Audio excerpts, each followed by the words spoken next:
Hi, this is Martin Rigby, and welcome to my feature demo of the new Find.com. As you can see, this looks like a normal search engine, but there's one significant difference. We have these lists of sites. We call these lists of sites find engines. They're completely editable. You can remove anything and you can add any site. This one's called General Search, and let's go ahead and do a search on black dress. You'll notice when we do that search, these sites will expand out into mini browsers. And one of the benefits of this is that you can make sure that you get exactly the results that you want. If you trust Washington Post, you can make sure that you've got Washington Post in there. If you didn't, in a normal search, there's just no guarantees that you would get Washington Post. You could get results from anywhere.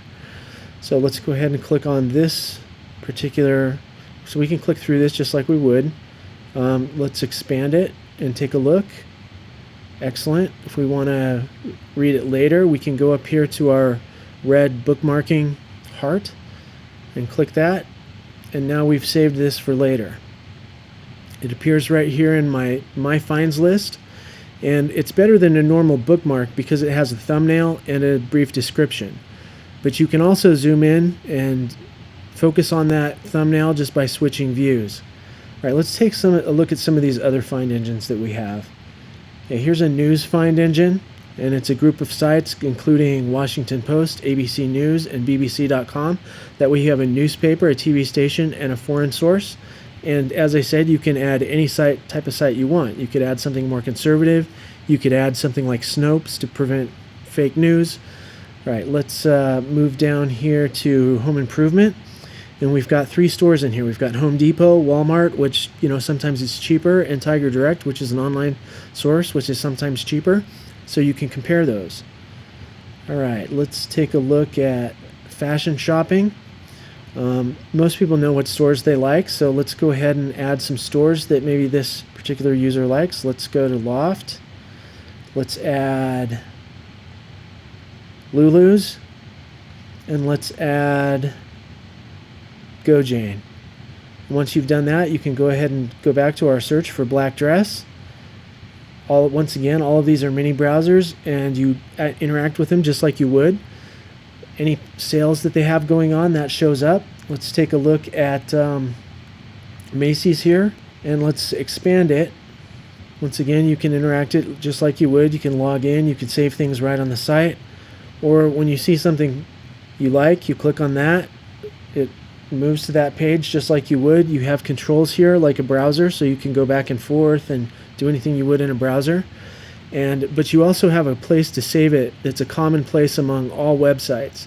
So you can save things from any site. This one came from Washington Post, and this one came from Macy's.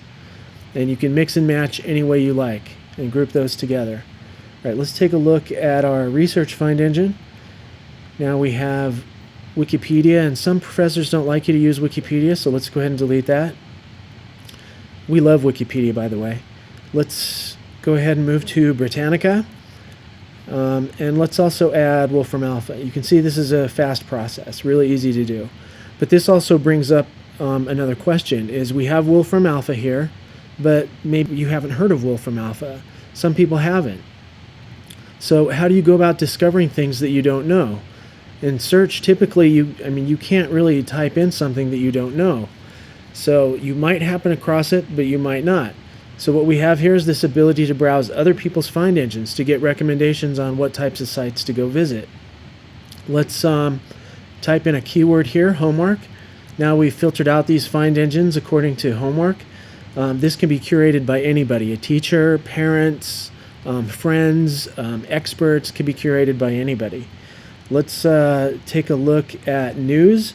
So now your news junkie friends can give you an example of the sites that they like to look at. And let's go back to shoes. Okay, so right at the top we have featured here Sarah's shopping sites. And first let's take a look at her profile. You can see that she's got a complete social profile with all of her social sites, Instagram, Pinterest, Facebook, Twitter. She's also got a website. She happens to be very active on the internet. And here's a list of the find engines that she's created, and also the finds that she's marked today. The finds that we just did for her right there. Okay, let's go back to her find engines, and let's go down and look at her shopping sites. This is a find engine that she created now, and it can be loaded into anybody's account because she's made it public and available to everybody. And now that it's available to everybody, she might want to get the word out so anybody can go in and share it. So let's go ahead and share it to Facebook. Now this populates in here. Let's post it to Facebook, and now it's right there in the feed where anybody that gets their feed can see it. And then they can come in and do searches exactly like she would on the sites that she would. So let's take a look at information. And information just gives you a brief description of the find engine right here, so that it's right next to the find engine. You don't have to go anyplace special. But we also work with influencers and people who publish on the internet. They have blogs or whatever, and we'll work with them to put the links to their articles. Like this particular article that Sarah has written is Shopping an Incurable Obsession, and she talks about why she likes these particular stores and why she uses them. So it works great for everybody. Influencers you trust can push it, can publish find engines which recommend the sites that they like. And that's really my demo. And I hope that you go to find.com and you sign up for early access, and I hope we hear back from you. Thank you very much for listening.